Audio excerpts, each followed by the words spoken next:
改衣服務。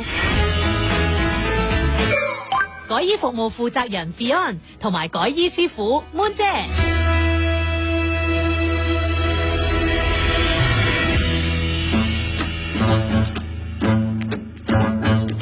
今日咧，我諗阿 Fion 要講多啲啦。琴日咧，我係咁問嗰啲改衫嗰啲嘢咧，阿 Moon 姐就要講好多。但係今日我要問到嘅嘢咧，我諗 Fion 咧好大部分需要佢嚟交代啦，就係要講到喺社交平台上面啊，你哋呢一個改衣服務咧，就都做得唔錯喎，因為嗰啲 account 又即係都 keep 住出 post，你知而家噶啦咁樣，即係你要人哋見到你，你要人哋睇到你有呢個服務咁樣，網上嘅宣傳係唔少得嘅。咁而阿 Fion 就係一開始就覺得不如我擺上網啦，咁於是就開始咗你哋呢個改衣嘅生意啦。咁但係我又見，咦，其實你擺嘅嘢咧就唔止淨係關於改衣噶啦噃。咁啊，不如阿 Fion 你講解下先啦，你哋呢個平台嗰度其實有啲乜嘢嘅內容喺上邊呢？我哋呢個平台 IG 同埋 Facebook 上面嘅經營啦，有兩樣嘢啦。主要係啲 post 嘅話咧，我哋會 show 翻啲師傅改唔同嘅 item 嘅一啲細節咁樣樣，俾人睇到個 before after 嘅。咁呢一方面係都想展現翻我哋嘅嗰個專業性啦。咁另外我哋仲會拍一啲 reels 嘅，咁嗰啲咧就係比較多同大家講一啲買衫嘅小貼士啊、衣物嘅小知識啊咁樣樣。咁嗰啲主要其實就係想用嚟 draw 多啲流量 to 我哋嗰個 IG 嘅，因為始終我哋其實兩個 studio 都係樓上，其實係冇乜街客，我哋90%客都係透過上網過嚟嘅，係啦，咁所以變咗上網嘅宣傳就都幾緊要咯，真係。係咪一開始你話不如擺上網嗰度等人哋睇下有冇人嚟啦？咁嗰陣時係已經開咗嗰個 studio 未㗎？我哋一開始擺上網啦，其實嗰陣時 Moon 姐都仲係喺漁民市集嗰個位嘅，喺舊址嗰度咁樣樣嘅，係啦，咁所以一開始係其實係真係就咁影張相，咁 before after 冇其他噶啦，唔會加啲字上去啊，唔會整靚佢啊，咁好求其嘅。咁但後尾就越嚟越多人問啦，咁然後亦都發現舊址嗰個位置唔太方便，因為我哋嗰個試身室咧嗰陣時其實係真係冇 official 一個試身室，其實有塊布，仲要透透地嘅。有一次我去到啦，然後可能有啲客已經排緊隊啦，打緊蛇餅啦，咁然後有啲男嘅客喺後面，咁前面就女仔客喺度試身，咁少減，係啦，即係見到個男仔喺度登背脊擰歪翻咁樣樣，費事尷尬咁樣。咁嗰陣時我就好極力地勸説 Moon 姐，就我哋真係要搬啦，真係要搬翻一個大少少 proper 啲嘅地方。咁好唔容易先説服咗佢咁樣，咁佢肯搬過去 studio 啦。Moon 姐講解下先，你嗰時做咩唔肯搬先？喂，搬個 studio 有型咁樣，又啲地方又大啲，唔好咩？當時咧我就覺得咧嗰度好好地啊，即係啲客咧玩我咧就好似佢哋識路，企晒喺側邊頂，唔知幾好啊！即係你係咪想營造嗰個人流喺度啊？即係佢係企喺側邊嗰度等，又可以同我傾下偈。唔係，因為咧你嗰度咧，如果玩咧都好過樓上啊！我係嗰陣時就係咁諗咯。始終有一個嘅即係門口喺度，係啦，即係一個門市，係啦，同埋佢租金又平咧。但係冇人流啊喂，真係冇乜人，人流真係好渣咯。係，所以你都唔想喐嘅，唔想喐。咁你因為乜嘢俾阿 Fion 說服到？喐啦咁樣咧，佢都係每一次佢做咗咧，跟住我先慢慢跟住佢行咯。係啊，因為我後尾發現咧，即係我每一次去走你，唔係，因為我後尾發現咧，即係每一次可能即係佢比較如果慣咗嗰個模式咧，佢就會比較唔想喐，依賴咗，係啦，佢就唔太想去喐噶啦，係啦。但係有時有啲位我又會覺得真係要有啲改變喎，咁樣咁都有同佢講過啦。咁一開始其實佢都唔肯搬嘅，咁所以我變咗一開始我哋嗰個做法就係咧，我哋照樣喺嗰個工廈嗰度開個 studio。哇！但係佢嗰度冇影響嘅，佢嗰度都繼續 run 嘅。咁樣咁我哋一開始甚至其實個 studio 咧都唔係 Moon 姐駐場嘅，係啦，我哋揾咗另一位請咗另一位師傅喺嗰度駐場。咁好啦，兩邊 parallel run 啦。咁後尾就發現咦啲客去晒 studio 嗰邊喎。冇乜客嚟翻漁民市集。點解咧？有冇研究過點解會咁咧？咁首先係都關地點事嘅，即係本身漁民市集嗰個位置其實係唔係咁近地鐵站嘅，都有啲距離，要行一條斜坡、小斜坡咁樣樣嘅。再加上啱啱講啦，嗰啲試身室你見到塊布透透地啦，跟住又冇咩等候嘅地方啦，咁樣樣。咁即係始終其實嗰個漁民市集係有少少似街市嘅，係啦，咁啊會比較靚啡少少。咁所以變咗大部分客，佢都見到喎，啲客係真係去晒studio 嗰度喎，咁佢先好啦，係喎，好似真係你啱喎，我要去啦。呢個女咧可能都好清楚媽咪到底嗰個性格係點樣，即係可能你唔俾佢見得到，原來個事實真係咁，佢都唔唔會肯喐。係啊係啊係啊，即係你係咁用説話說服佢嘅話咧，佢都未必睬你。係講咗10萬字㗎。咁你就好啦，就做俾你睇啊！咁嗱，你睇到啦，咁樣咁於是妹姐先肯喐咯喎，係咪？嗱，諗下冇辦法咪跟佢咯，都係跟個女噶啦，個女都大啦。後生話事啊嘛。咁所以就開始咗有工作室啦，咁樣。咁跟住點解又會再？咦，我一個工作室唔夠喎，生意真係好到咁啊，要開多一個工作室咁樣啊？首先係上網問嘅人好多啦，同埋始終我哋喺觀塘嘅話，咁就照顧唔到一啲喺荃灣啊、屯門嗰啲嘅客啦。咁其實時不時都會有一啲人喺我哋啲 social media 度 comment 就話我哋觀塘實在太遠啦，對於佢哋嚟講。咁所以咧，所以我哋嗰陣時就喺度諗啊，其實會唔會喺另一個遠少少嘅地方，即係近翻荃灣啊嗰啲地方開多一個 studio 咧？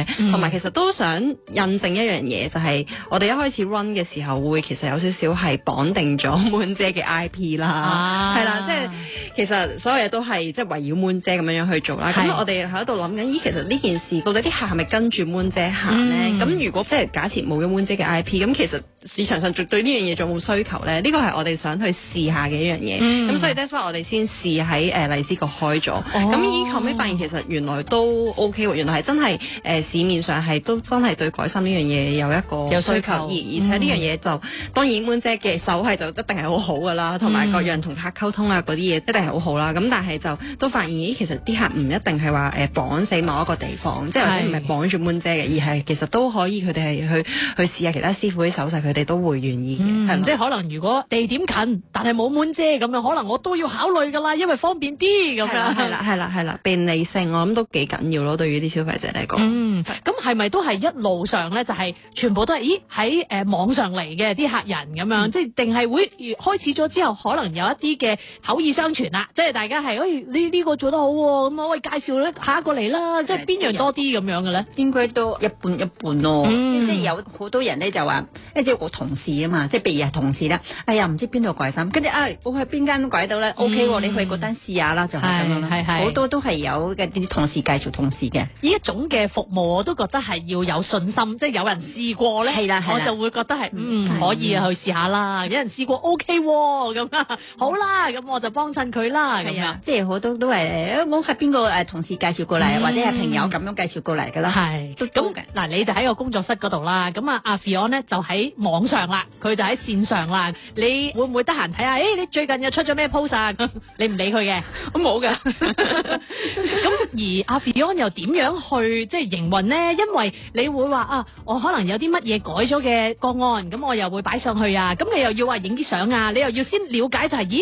有個咁嘅 case 喎，你點樣去做呢一件事咧？咁都真係要花啲時間去鋪頭度同啲師傅一齊，然後睇下佢哋收啲衫係點樣樣，然後加上其實平時 WhatsApp 上面嘅同啲客嘅溝通，我都會一齊落去幫手嘅。咁所以從啲客嘅溝通入邊都會睇到一啲 before after，同埋睇到啲 case 啦，同埋自己親身去鋪頭度睇都會睇得到咁樣樣。咁你再加上依家其實我都有同Moon姐啦，同埋其他師傅講啦，即係如果你見到有一啲比較得意嘅 case，去記住影相啦，然之後俾我下咁樣。係又要出鋪啊！係啊，要交貨，要 keep 住有㗎。你有冇俾啲目標自己？即係我一定要，譬如每一日都有，定係每隔幾多日要有咁樣？我哋個 schedule 就係每個月會有4個 post、4個 reels 咁樣樣，咁 story 就不定期咁出咯。係哇，真係好有 planning 好彩你做開呢啲，所以你就完全知道要咁樣啦。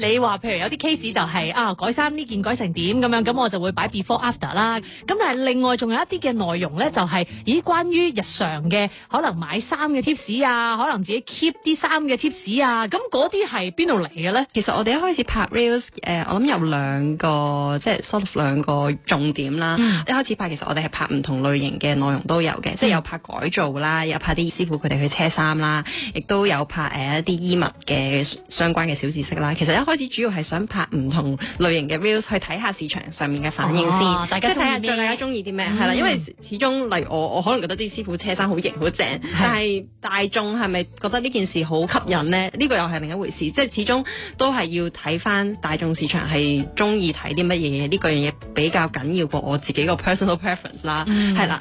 咁第二樣嘢就係因為我哋發現就其實改衫呢樣嘢，始終衣物問題我哋好多人都會面對，咁所以其實只要我哋拍啲 reels 係夠多人睇嘅，咁佢可能 follow 咗你 IG， 咁佢見到你有提供改衫服務，可能佢下次件衫又唔啱嘅時候，佢就會醒起你，因為始終呢一個係即係基本上每個人都會有潛在需求嘅一樣嘢，咁所以我諗 instead of 可能好專一咁去拍一啲改衫嘅流程，可能拍一啲大眾個個都會睇嘅一啲 reels， 吸到大眾嘅流量翻嚟，可能就會令到我哋可以抓到更加多人去用我哋個 service 咯。即係佢有個印象喺度，佢未必即時有需要，但係佢有咗印象之後咧，佢可能遲啲會翻嚟啦。係啦，冇錯。咁但係我想問，呢啲嘅小知識喺邊度嚟嘅咧？即係到底係 Fion 本身識啊，定係 Fion 我上去即係其他網嗰度揾下，定還是可能都要再請教翻啲師傅啊咁樣，然後得出呢一啲嘅內容去拍你哋嗰啲片咧？各樣都有嘅，有一啲係貨務師傅嘅，舉啲例子嚟聽，我諗啲人好中意聽呢啲嘅。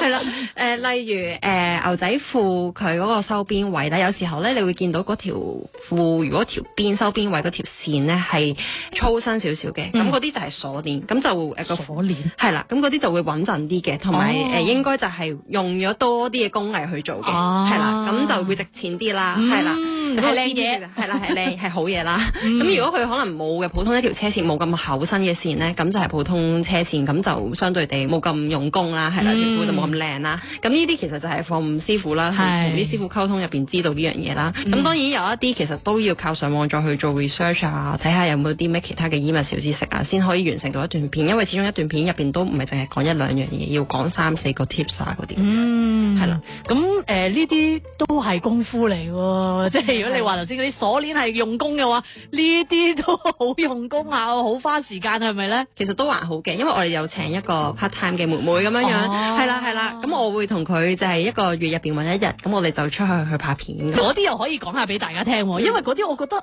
幾得意，我真係好少聽到呢啲，即係原來你想睇下嗰件衫可能襟唔襟着啊，或者係咦佢到底有冇用功啊咁樣，譬如嗰粒紐咁樣，呢個都可以講下俾大家聽。係啊，即係例如有時候咧啲衫嘅話，佢可能啲拉鏈位啦，你見到佢拉鏈位嗰條線如果係好歪嚟歪斜嘅話咧，咁其實就係唔係咁好咯。因為有啲即係如果真係靚嘅話，其實佢車得好嘅話，其實佢嗰個成個拉鏈嘅話應該係會直身嘅，唔會係咁樣 S 型咁樣樣嘅。即係拉鏈位可以留意啦。跟住有時候有一啲衫嘅一啲紐扣位啦，你會見到佢紐扣位同紐扣位之間嗰個窿同窿之間嗰個空隙嗰啲 curve 如果好明顯嘅話咧，又係佢車工做得冇咁好嘅。因為正常車工做得好啲，嗰個位應該係好平嘅，唔會有一個好似曲線咁樣樣展示咗喺嗰個扣紐嗰個位置嘅。咁呢啲都係一啲可以留意嘅地方咯。我想講對於我自己嚟講都有啲改變嘅，就係本身可能我都以前買衫唔會咁留意呢啲嘢，依家我自己都留意咗好多，就發現有啲衫其實做工都即係唔係太好啊。係啊，依家都 cautious 咗好多咯，自己都會。係呢啲係咪都係喺 Moon 姐嗰度嚟咧？又係有啲係，有啲唔係咯。係啊。Moon 姐係咪對於呢啲好有要求嘅？一睇粒紐呢個貨唔得啦，唔入啊咁。係啊，我攞衫嗰陣時我就係咁樣咯，唔叻。總之呢個款好中意，但係呢個咁樣我就冇攞噶啦。哦，係啊。但係你呢啲又係天生已經有啊，定還是係你喺邊度吸收翻嚟嘅咧？應該就中意咯。你係咁睇，因為。跟住咧，你去到咧某一個地方攞衫，你就見到呢件衫，你合眼緣啦。我就會諗吸幾多啲朋友同埋客嚟買咯。我就係諗呢樣嘢嘅啫，我其他冇諗。但係你如果手工上有少少問題咧，拎翻嚟我又要執咧，我就唔要啦，我就放棄噶啦。總之都揀啲靚嘢，揀啲好嘅嘢咁樣，費事煩啊嘛。係啊。咁阿 Fion 就會即係將呢一啲嘅內容咧都擺埋喺度，即係變成我呢個平台就唔係淨係喂你嚟幫襯我啦咁樣，而係我都有一啲嘅實用小資訊喺度，大家睇完咁啊記得我哋下次就嚟啦。呢一個係其中一個啦，內容上。另外咧，我想問下，將啲舊衫咧，即係個改造啊，就係其中你哋嘅一個服務範圍咧。呢一樣嘢係一開始已經有啊，定還是係後尾諗下先至？咦，其實我哋可以做呢樣嘢喎。好似之前講過嗰個例子，就係將一件褸變成係背心咁啊，個袖口嗰度咧係用拉鏈連翻埋嘅。咁呢啲係你哋我哋一早已經諗住我哋要做呢個服務啊，定係點樣嘅咧？其實呢個又係即係 by incident，即係都冇一開始就諗住要咁樣做嘅，都係一啲即係我哋嘅客係好有創意咯，真係佢哋拎到上嚟有咁嘅要求，咁我哋就試下佢咁樣做啦，跟住做完出嚟個成品又幾好喎，咁所以就拍埋段片咁樣 show 埋俾大家睇咁樣。其實如果你有一啲新奇嘅 idea 都可以拎過嚟試下，咁我哋同你研究下點做。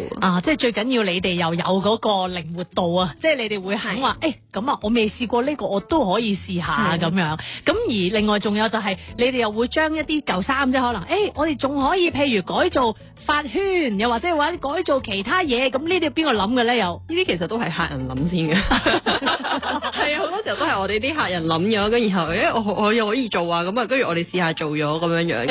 舉啲例子嚟聽下，即係譬如呢啲咁樣嘅得意嘢咧咁樣。其實首先係我哋有一個客佢拎咗佢小朋友嗰啲 BB 仔嘅時候着嘅嗰啲衫，咁好細件，其實已經小朋友冇可能再着得到啦。咁但係嗰件衫可能係嗰個 BB 佢第一件衫啦，咁所以佢就想諗辦法可以令到件衫可以繼續喺其他 occasion 用到，咁所以佢就拎嚟就話想將件 BB 仔衫整做一個髮圈，咁變咗就我哋自己都覺得好有紀念價值嘅，因為個髮圈見到個小朋友以後，就算佢大個咗都其實可以 keep 住用，咁就好似用其他嘅一種方式去延續咗件衫嘅一個壽命，同埋佢背後嘅嗰個一個意義咁樣樣咯，係啦。咁所以你哋又會可以咁樣啦，就係可以整做一個髮圈啊，咁有啲舊衫，咁但係可能一件衫即係髮圈都係好細嘅一忽布嚟啫咁樣，咁剩翻嗰啲會點㗎？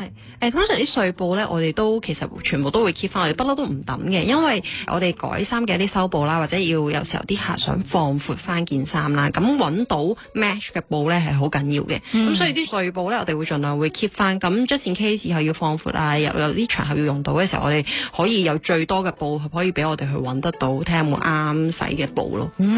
我見到你哋咧有一啲嘅 post 咧，直情係譬如我有件恤衫咁樣，咁我想改佢個領個款咁啊，直情係嗰條領咧就變咗一個平領咁樣啦，係咪叫平領？中山領，中山領咁樣啦，跟住剩翻嗰啲布就已經係可以做到一個髮圈咁樣喎。係啊，做髮圈唔使好多布嘅啫，其實好正喎！突然之間我即係嗰件衫又可以改咗款啦，然後我仲要多咗一件嘢出嚟喎，即係多咗一個 product 喎咁啊。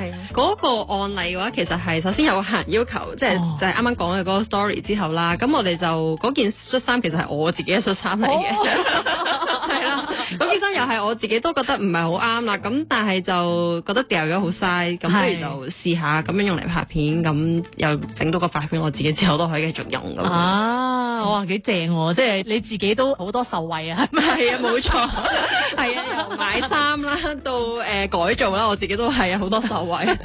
另外仲有一啲就係可以，譬如整做 tote bag 啊咁樣，係咪都係呢幾款咧？而家現時有嘅咁，係啊，即係都係T-shirt 啊嗰啲可以拎嚟整做一個 tote bag，同埋褲其實依家我哋都有做過。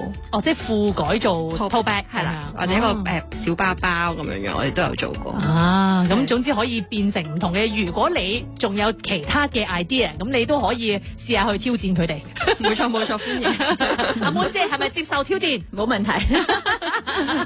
你想改啲咩嘅話，拎嚟等我睇睇得唔得？冇問題。相信咧，你哋喺即係呢個改衣嘅生意裏邊呢，有好多唔同嘅故事。即係呢幾日其實都間唔中聽到少少啦。聽日翻嚟再講多啲俾我哋聽下。